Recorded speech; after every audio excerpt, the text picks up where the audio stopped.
evening, everybody, and welcome to yet another exciting edition of Shear Chat. I am your host, Rashawn Broadnax, and this evening I bring to you an extra special guest. I know every week I say everybody's extra special, but that just goes to show you I believe that my circle of friends are all special. But I present to you this evening none other than the owner of New Creations Hair Salon in Southeast on MLK Avenue. One of our older salons, but she is the acquisitioner of that space.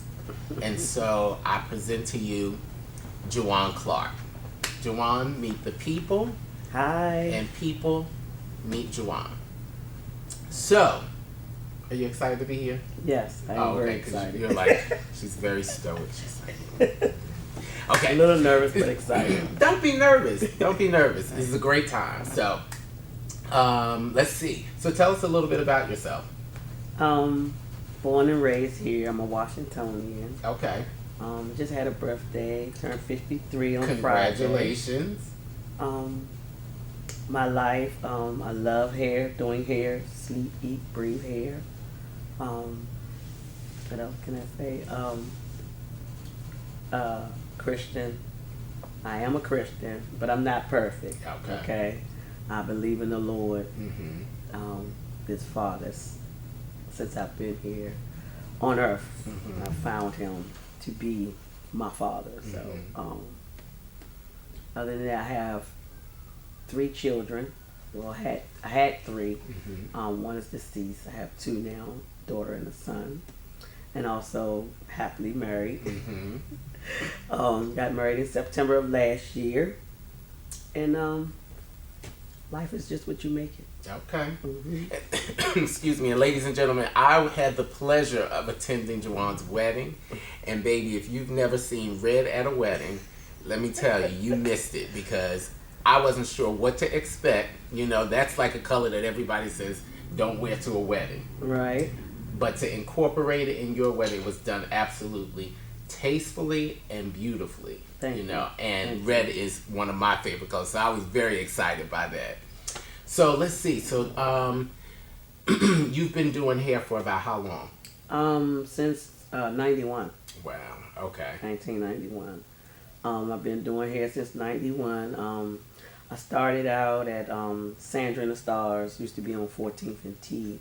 I started out as a shampoo assistant, and from there, that point on, just running from salon. I went from that salon to used to be Clara's on 14th and U. Then I went to Reese's on 14th Street, and from there, Salon 730. Okay. And I say that because in my mind, I didn't have to have no license to do no hair, so I was running. Okay. So up until 2009 is when I went to Dudley's. Okay.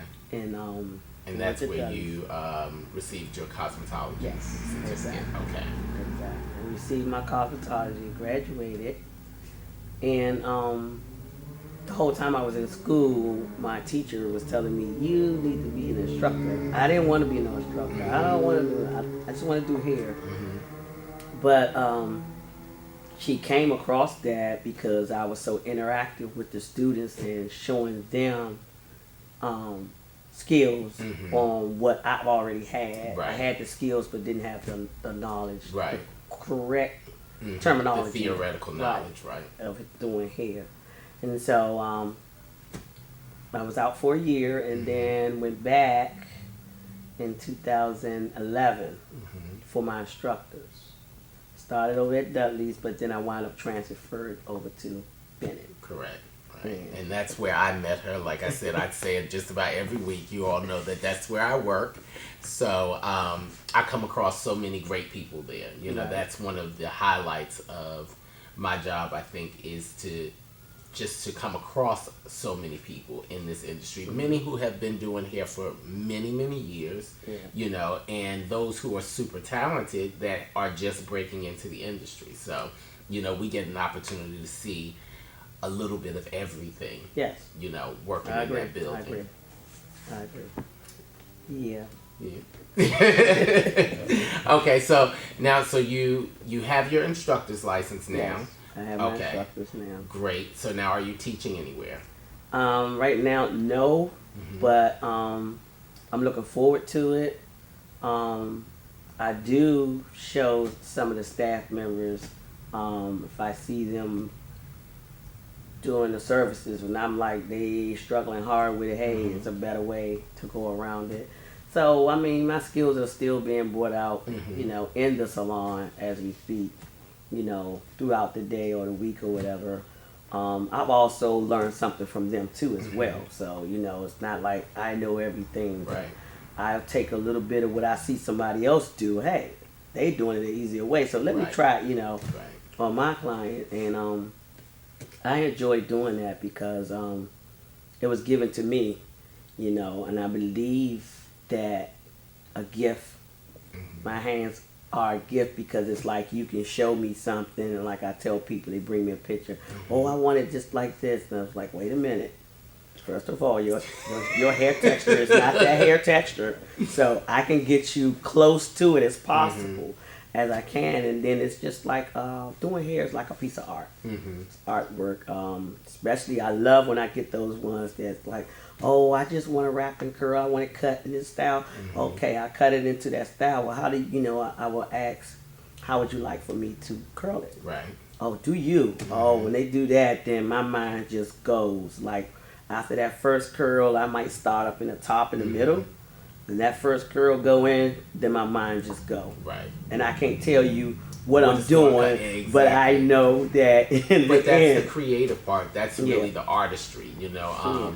I think that one of the great things about being a hairstylist is you have that mind's eye. So you can see in your mind what, of course, we on the outside cannot see. Right. And so you're able to take what's in your mind and then project that onto the client and create that style. Exactly. And it's always a one of a kind because you can never recreate the same style twice. You know, realistically, you just cannot.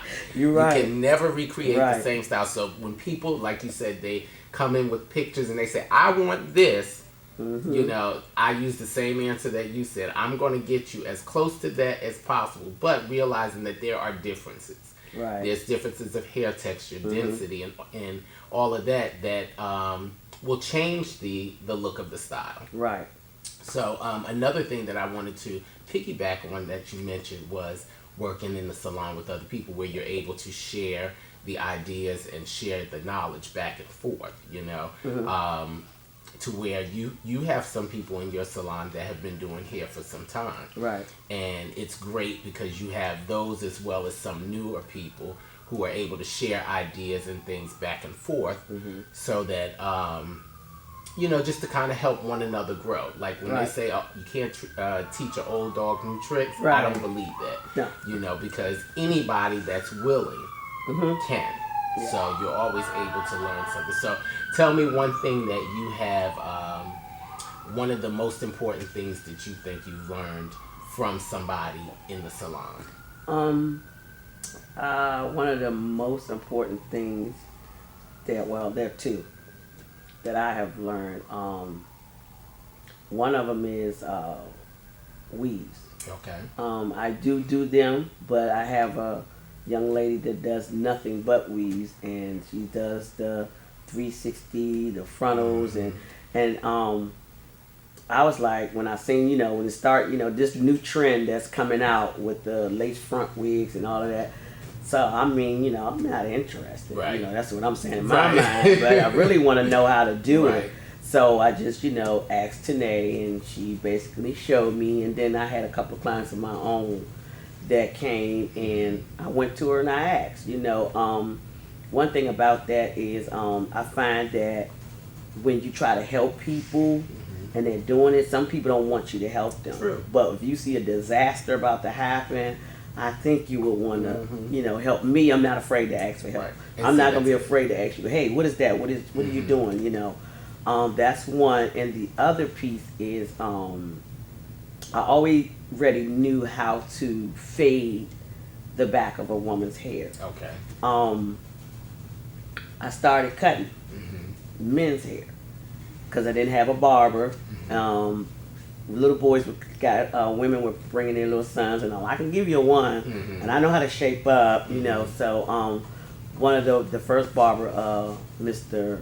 Prue, he took me under his wing, and he made me stand up there. Didn't want to stand up there, you know, because right. But I stood there and I watched, you know, what he was doing, and basically I learned that it's the blades. Okay. So I'm gonna hold you right there because we need to take a quick break. All right. Ladies and gentlemen, I'm here this evening again with Miss Juwan Clark, the owner of New Creations Hair Salon in Washington, D.C., and we will be back after this quick break momentarily. All right. We are back for another riveting evening of Shear Chat right here from the Shear Chat studio, Washington, D.C., with my guest, Ms. Juwan Clark, owner of New Creations Hair Salon. So before we continue, I just want to say that, you know, of course, you can always find our episodes on Facebook as well as YouTube. You can find us, we ask that you like the Facebook page, which is Shear Chat. And then please go over to YouTube and look at our catalog of shows. We are now on show 13, I believe, which is crazy. The season has gone by so quick. But you can see all of those past shows as well as this show this week right on YouTube under Shear Chat with Rashawn Broadnex, okay? So please stop by there, like the Facebook page, subscribe to the YouTube, and we will... I don't know what we'll do, but yeah, we will appreciate that. Thank you from our live studio audience here. But we're gonna go right back to Juwan. So, okay, you were telling us that one of the important things that you learned, we were talking about the barber cutting. So you said Mr. Prue told you about the blades. Yes. Okay, so go on. The blades and the guards, the different guards, and because I was always afraid of barbering. And one thing I found out, one of my teachers used to always tell me, you don't like to do it because you don't know how to do it. And that's how it was with me with finger waves in school. I did everything but that. But once I embraced it, and now I'm just running with it. So those are, you know, two things that I have learned from them. And as well as we interact with each other on to a level where, like I said, if you see a disaster, hey, wait a minute, come here, let me talk to you. But I wish other stylists were more open with suggestions or advice from other hairstylists, because at the end of the day, just because that's you doing the client and you don't want to listen to me, and then that client go out of the door looking like a mess. You did the hair, but that falls on everybody. Right. So that overall, the reputation or the imagery falls on the salon as a whole, and that is definitely something you do not want. No. You always want to put out your absolute best work, you know, the best work possible. And I think you have to have that kind of a mindset, so to know that if I'm about to do a service and it's not quite coming out right, it's always, in my opinion, like you said, pull in another stylist that's in your salon to kind of assist, because whatever goes out the door represents the salon as a whole, not just you as the stylist. So what would you say is one of your just absolute best services, or what is the service that you're known for? The best services that I'm known for is a wrap and curl short hair. I love doing short hair because it gives me, with short hair, you can cut it, you can style it any kind of way. Like, I mean, it just takes you out the box. You know, instead of just looking at an actual picture, okay, I want this cut, but I really necessarily don't want that look. And I can just go with long hair. I would say pinups. Okay. Pinups. I love doing pinups with long hair, but a lot of people don't wear pinups anymore. So that's kind of like out of the trend, faded out.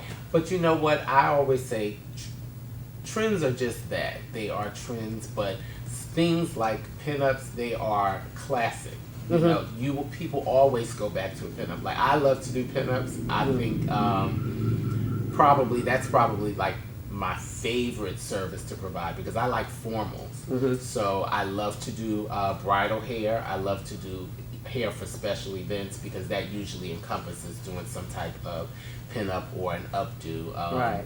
And I think the best thing about it is it's something that people are not wearing on a regular basis. So when they see themselves with that elegant hairstyle or that, you know, that intricate curling that you've done in pinning, it just kind of blows them away because they're not used to seeing themselves like that. So I would definitely agree. That's one of the things that I love to see.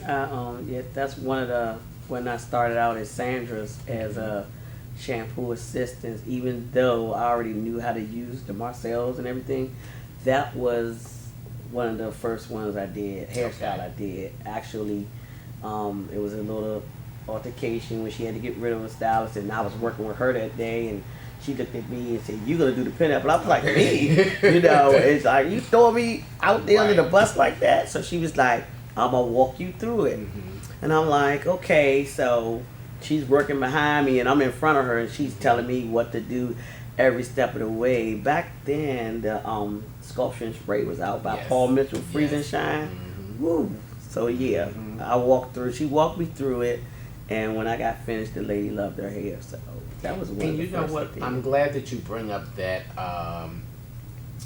that story because the one thing that stuck out in my mind immediately was when you said she walked you through it. Yeah. That is something that I find that is missing a lot of times when you go into salons these days, is there's no one there that is really mentoring those who may not know how to do certain things. Right. You know, it's kind of left up, you're left to your own devices, you know, and I think that personally, I came into the industry on the tail end of people taking the time to show people things. You know, just as I was leaving beauty school, I worked with a couple of people who did show. You know, and then as I graduated and then went on to work in the salon, I found myself in an arena where people did not show.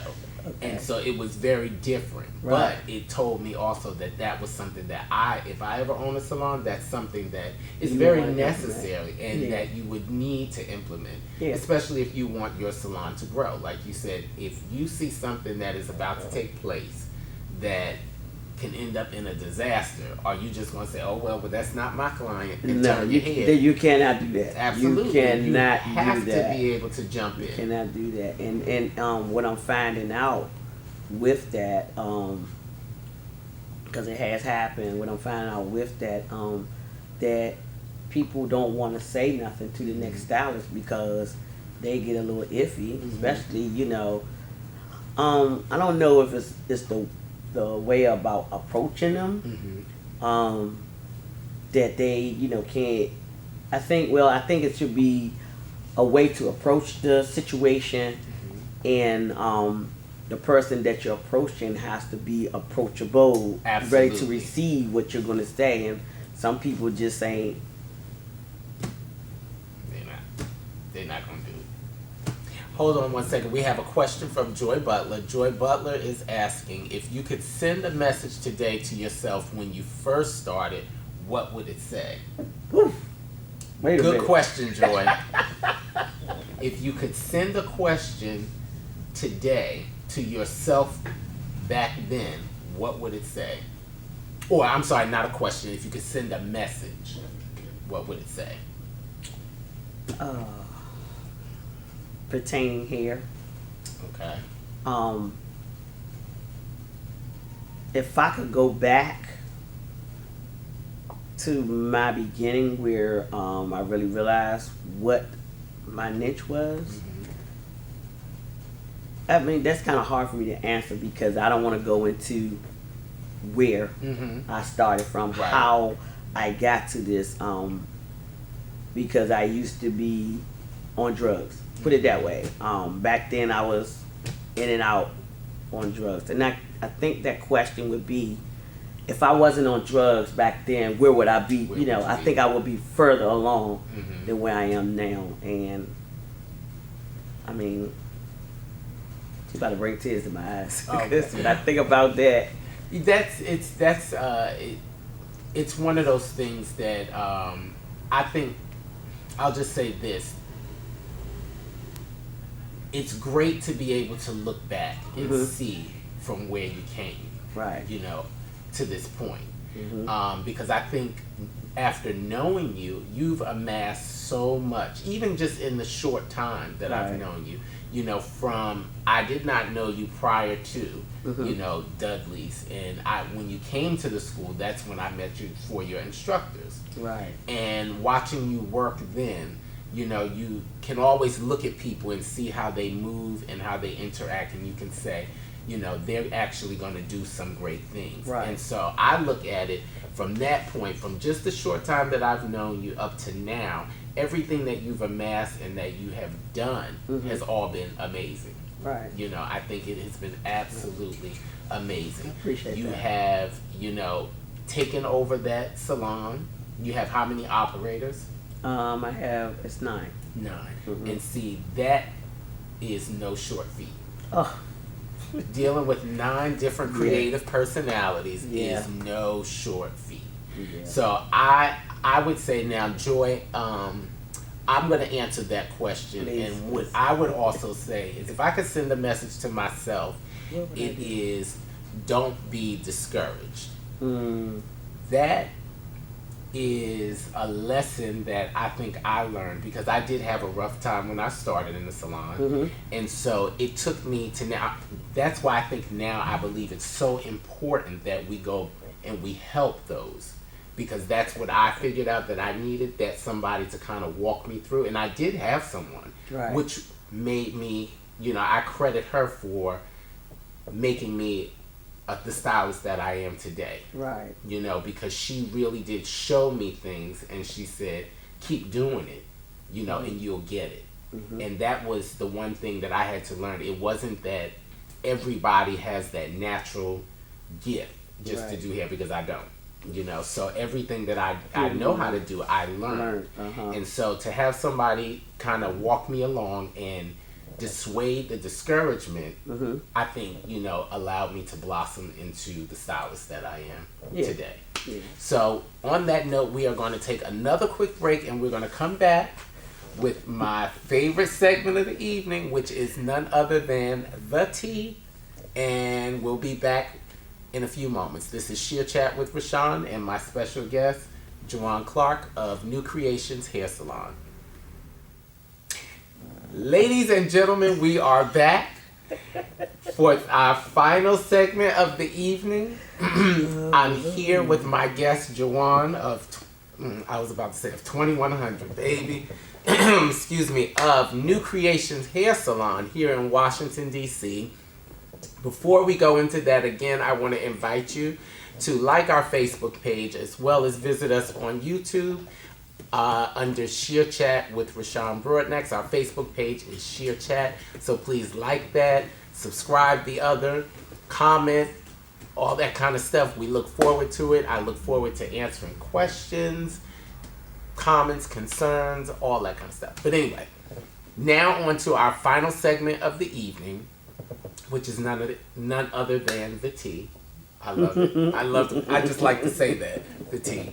But so our first topic of the evening comes to us from Dearborn, Michigan, where high school is actually about to have their senior prom, and the administration of the school has decided that they are going to issue ponchos or cover-ups to any female student who is not dressed in a manner in which they deem appropriate for the school.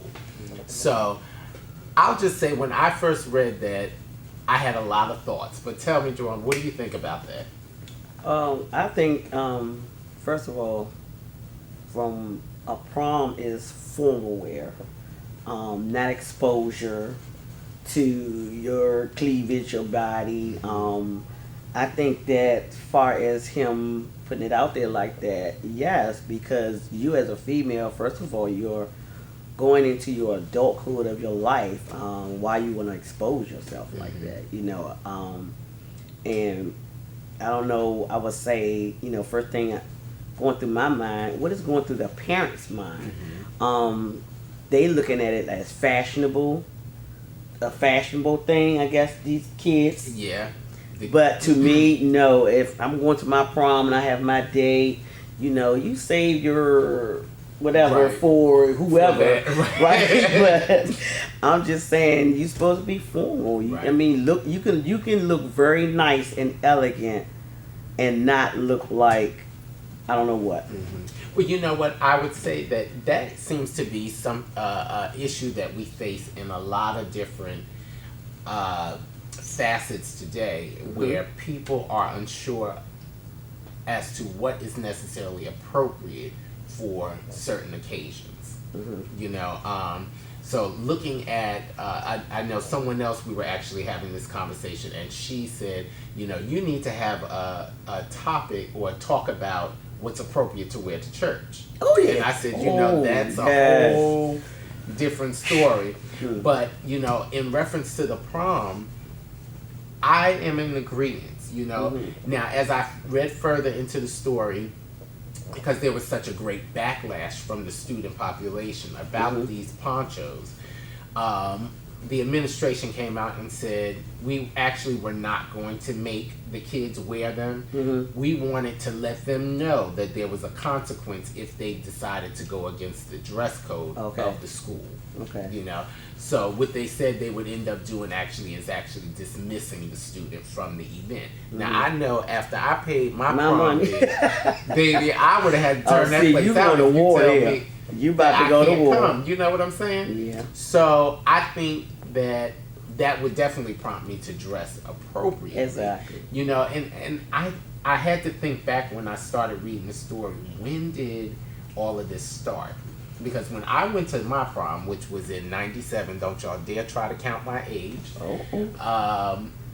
We still were formal. Yeah. And then I remember maybe 2 years after, I was working a job where a young lady was sharing with me that she was going to her prom, and she was showing me a little of the things that people were talking about wearing. And it was not as risque as what we see today, but it was risque, I think, for that time. And I think as time has gone on, it has gotten,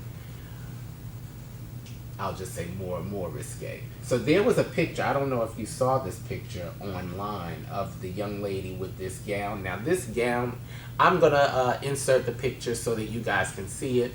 This gown was fabulous, but it was missing something. Like my girl Angie say, it was missing a step, baby, it was missing a step. The gown had nothing to cover her backside, so you saw her full backside, and the picture was taken that way. I mean, the fabric was just amazing to me. The gentleman was dressed nice. They had matching outfits, and the picture was with her facing her back, facing the camera, and you saw that clearly there was nothing to cover her backside. So I guess. And so my question is, like you said, what was your mama thinking when you got dressed? Yeah, because I guess, the gentleman probably was like, oh, I already know I'm in for the night, when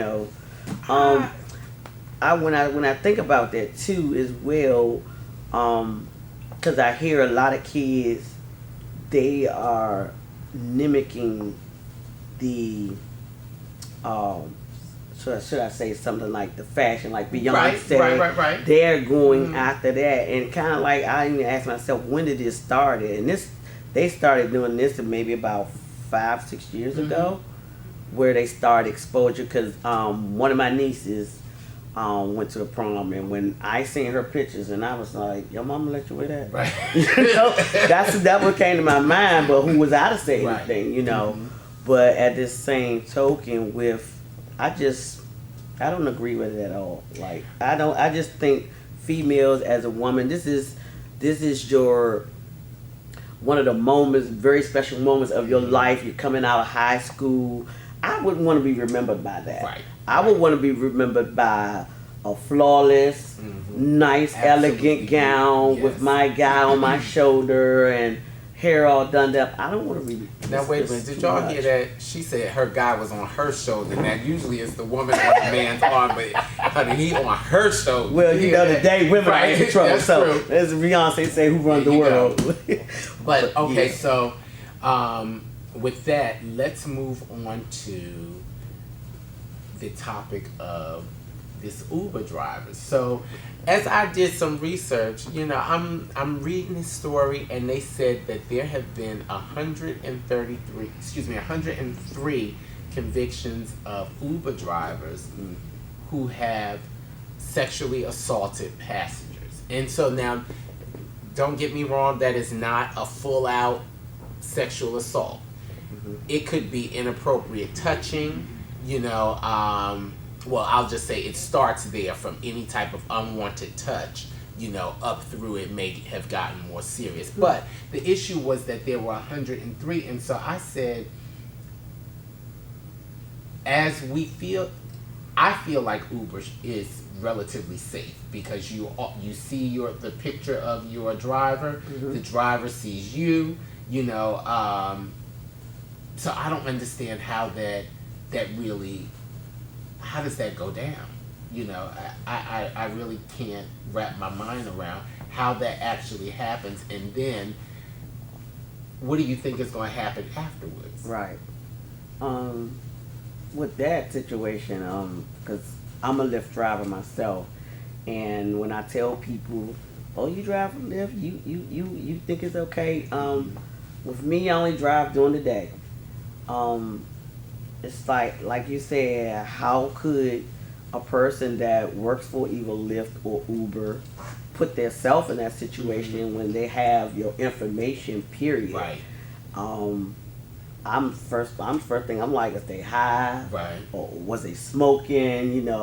Whatever the case may be. And then I think about, I think with that kind of situation that's going on, that happens or whatever, I think with maybe Lyft or Uber, maybe they need to do background checks on people before they hire them, because technically you don't know who you're dealing with when you get in that car. You may be dealing with a schizophrenic person. Absolutely. And how do Uber or Lyft know it? Right. They don't know. They just take your information and say, and you're okay. Right. But I really think there should be definitely a thorough background check on when they hire people to drive for them.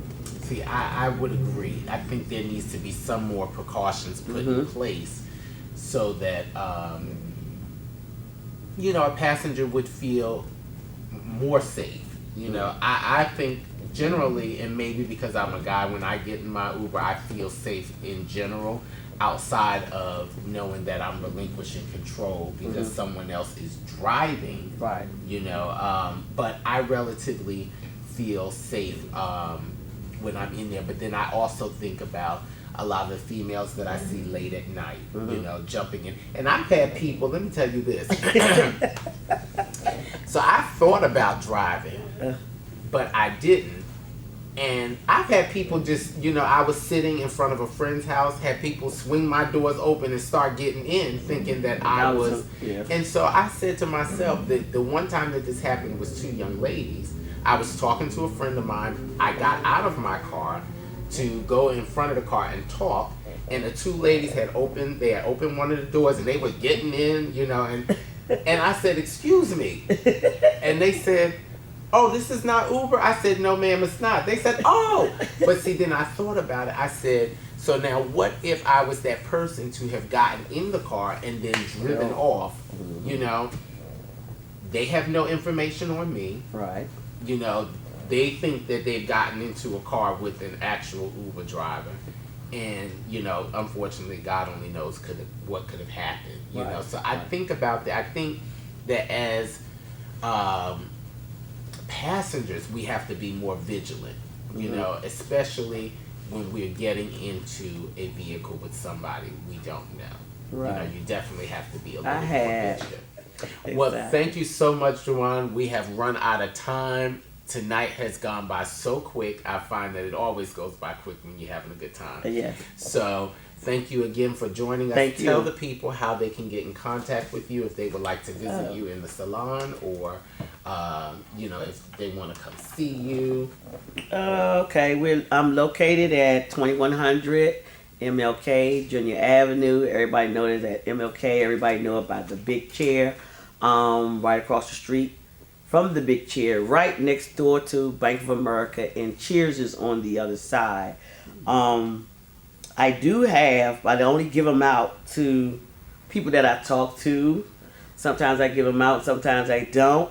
Which is it's a kind of like a gift card, a gift certificate. It's a $25 gift certificate, and I give them out periodically here and there to people. And the reason why I have this, and I like it because I don't have to like order anymore. I just ordered maybe like 200 of them. Mm-hmm. And so what happens is you come in, if I hand you one, you say I want full services, and you hand me the card, so it's $25 off of whatever your hair is. Okay, to very be. nice. And the thing I love about it most, that you have to give me this card, Right, so right. it's So recyclable. you can. I was about to say you can recycle it. Yes, so 2100. Telephone number is 202-678-1009. We're open Monday through Sunday. Sundays and Mondays appointments only. I only work Tuesday through Saturday. So if you'd like to make an appointment, give us a call at 202-678-1009. That's 202-678-1009.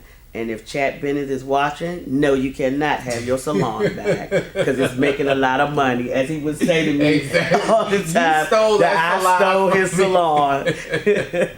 Exactly. Yeah. Well, thank you so much for joining us you. this evening. So if you'd like to, like I said before, follow us on Facebook at Shear Chat.